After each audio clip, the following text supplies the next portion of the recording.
se retrouve aujourd'hui donc avec Romain. Romain, qu'est-ce que tu as fait aujourd'hui? Aujourd'hui, on est au CDF et j'ai fait top 32 avec Marincess. J'ai fait 11-1 pendant les rounds. Je finis deuxième au classement général avant le top 64 et je sors en top 32. Ok, c'était quoi tes match-ups? J'ai joué pas mal de match-ups divers et variés. J'ai surtout joué 5 cash tira. Je sors en top 32 sur Vanquish Soul. J'ai joué un autre Vanquish Soul pendant les rounds que j'ai battus.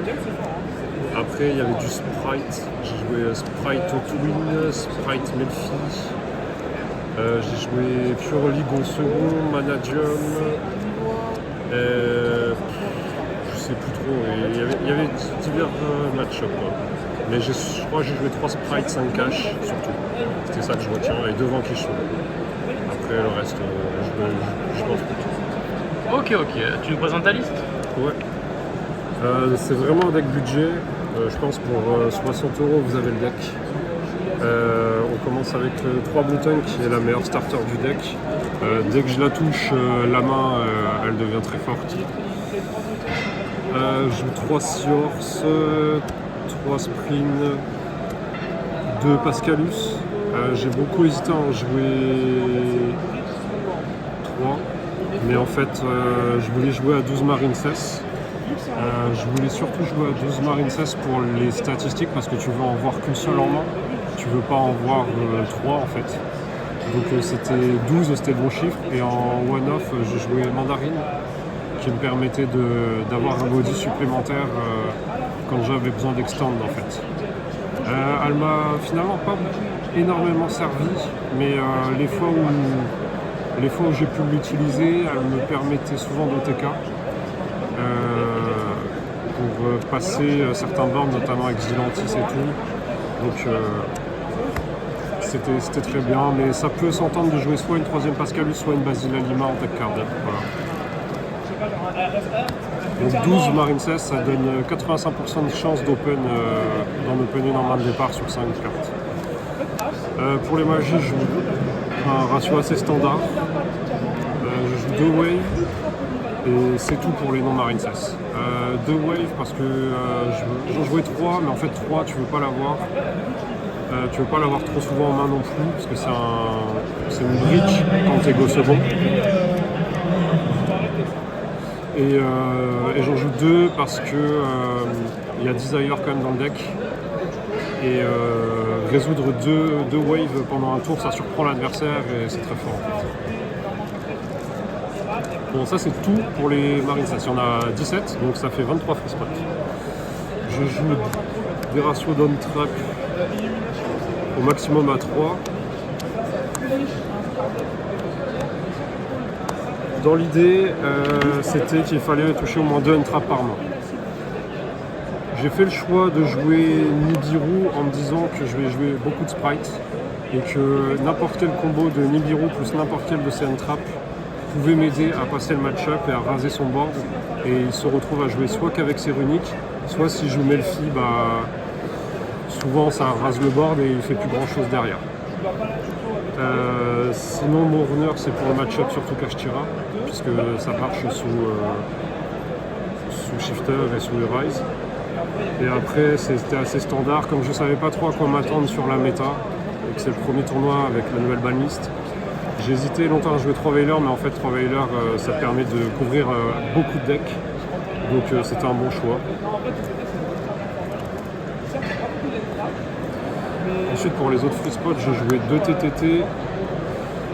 TTT elle a vraiment été incroyable. J'hésitais à la jouer à 3 avant sur ma liste, et en fait si c'était à refaire peut-être que j'en jouais 3. Elle peut te faire gagner tellement de games à elle toute seule, c'est une voleuse la carte.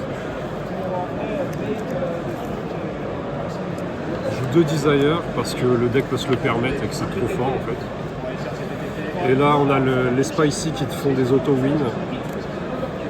3 Gozen, ça c'est assez standard maintenant dans les builds Marincess. Les builds Marincess qui ne les jouent pas, ils essaient d'être plutôt en combo. Mais en fait dans la méta actuelle, jouer Gozen en Floodgate, ça te permet d'auto-win certains matchs qui peuvent pas l'out en fait. Et t'as toujours soit t'as Argonaut pour la protéger, soit t'as Toad. Et si t'as pas en fait, l'adversaire il commit des ressources pour gérer ça, donc c'est très fort. Et je jouais aussi 2 rivaleries. L'idée c'était en fait en go first, avoir 5 floodgates sur 40 cartes, ça donne 50% de chance de opening. Je sais que si j'open ça plus un marine cess, j'ai pratiquement 75% de la game 1 qui est gagnée. Enfin, c'est vraiment très très fort. J'aurais aimé l'avoir en top 32 contre Vanquish Soul, ce Rivalry, parce que Rivalry ils savent pas jouer dessous, c'est impossible. Il faut qu'ils l'out.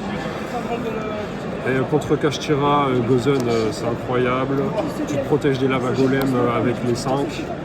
Donc en gros, ça protège à la fois ton board, ça empêche ton adversaire de jouer, et toi tu joues juste protection de floodgate. Et en gros, en feature, ce qui s'est passé, c'est que mon adversaire, il a fait Theosis, et il s'est pris game loss parce qu'il y avait déjà Rivalry sur le terrain, il a essayé de Spear Warrior, et il avait déjà fait la connerie quelques tours avant. Donc du coup, je gagne là-dessus, mais en gros, dans le feature, je devais gagner à game 2, je devais gagner à game 3 easy, mais j'ai fait n'importe quoi, j'ai fait des misplays. Pour l'extra, j'ai joué 2 Blue Slug. Dans un monde parfait, j'en jouerais 3, mais il n'y a que 15 places en extra. 2 Sea Angel, faut pas en jouer une, faut en jouer 2, c'est super. 2 Anemone, pareil, dans un monde idéal, j'en jouerais 3, mais la carte elle est trop bien. Triangle qui fait trop de choses. Elle te donne l'accès à Waves, qui globalement va faire que ton board est inaffecté. Et après, pendant ton tour, elle te donne la stamina pour repartir sur un board vide. Et ça, c'est tout le temps sous-estimé par les adversaires, personne ne joue autant. Marble Rock a fait du boulot aussi. Argonaut, Bubble Reef incroyable, j'adore cette carte. Elle fait que si elle reste en place après le T1, c'est OTK en fait. C'est genre, elle ramène tous les bannis, elle fait des trucs, elle monte de l'attaque. Elle fait trop de CA elle seule. C'est sûrement même plus fort qu'Argonaut en fait. Voilà pour les Marine Cess. Après Zilantis, t'es obligé de jouer Zilantis. Zilantis est trop fort. Zilantis il rase les boards, Zilantis il pète des cartes sans cibler, il te out des MP aussi que tu veux pas voir. Trop fort cette carte. Splash Mage. Je crois que Splash Mage j'ai pas beaucoup joué quand je fais Play Splash Mage. Splash Mage c'est que tu vas sur Marble Rock.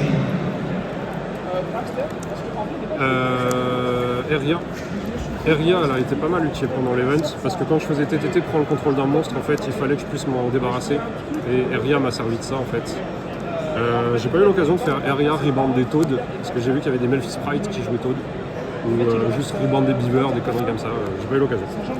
Et enfin le Toad Package qui m'a fait vraiment gagner des games. Incroyable, j'ai hésité à le jouer. Au début je jouais la version avec Crystal Heart, genre Tower Control. Et en fait, c'est trop fort.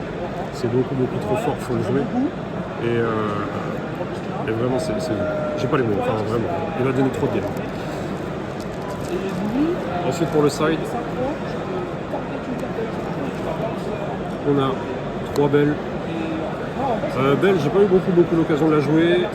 En théorie, c'était surtout contre les fontaines runiques. Les joueurs qui vont pas blockchain leur fontaine runique, ils sont clear. C'était aussi bien contre les Dragon Link, les Bestiales, tout ça. Des RNM contre Kashtira Gosogo. Et contre tous les boards, les combos, machin. Les anti-macro pour gérer notamment Zarkanbi contre les Vanquish Soul. Et tout ce qui pourrait m'embêter, genre les parfums, les Skill Drain, les Summon Limit. J'ai pas vu Skill Drain, j'ai vu des Summon Limit mais j'ai pas vu Skill Drain. Evenly, il m'a fait gagner une game contre un cash. Et enfin le Grave que j'ai jamais activé du tournoi. Je l'ai side-in mais je l'ai jamais touché. En théorie c'est fort. J'ai pas joué un seul Branded, mais en théorie c'est très fort contre Branded et ça peut être aussi fort contre Dragon Link, contre les Beasted Control, etc. Encore plus de Floodgate. Okay, le deck peut se le permettre.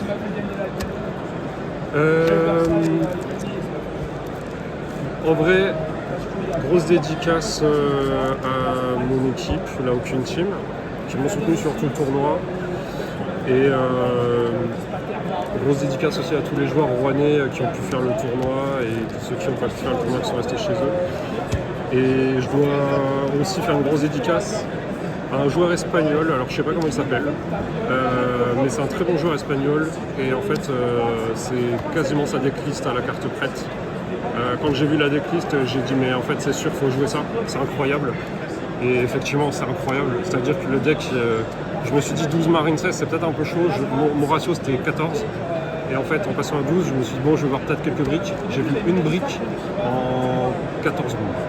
Une brique. Donc j'étais grave content. Et bah voilà, il faut rendre à César ce qu'il y a à César, donc bien joué à lui pour cette decklist. Et ça marche vraiment bien. Donc si vous voulez un deck low cost dans cette méta pour faire des perfs, jouez Marine 16. Nickel, bah super. Est-ce que tu as un dernier mot pour la fin? Non, dernier mot pour la fin. Ouais, le CDF Lorga c'était nickel. Le premier CDF, premier event vraiment, ou gros event comme ça, où c'est trop bien. Enfin, on était plus de 2000 joueurs. Toutes les 1h30, il y avait une round de lancer minimum. Donc ça s'est super bien passé. Les joueurs, ils ont tous été très friendly, il y avait une bonne ambiance. Tout le monde était assez amical. Il n'y a pas eu de gros conflits, des call judge un peu hasardeux, machin. Non, tout s'est très très bien passé. J'ai vraiment kiffé mon événement. Ok, super. Bah merci à toi. Merci. Et à très vite. Salut.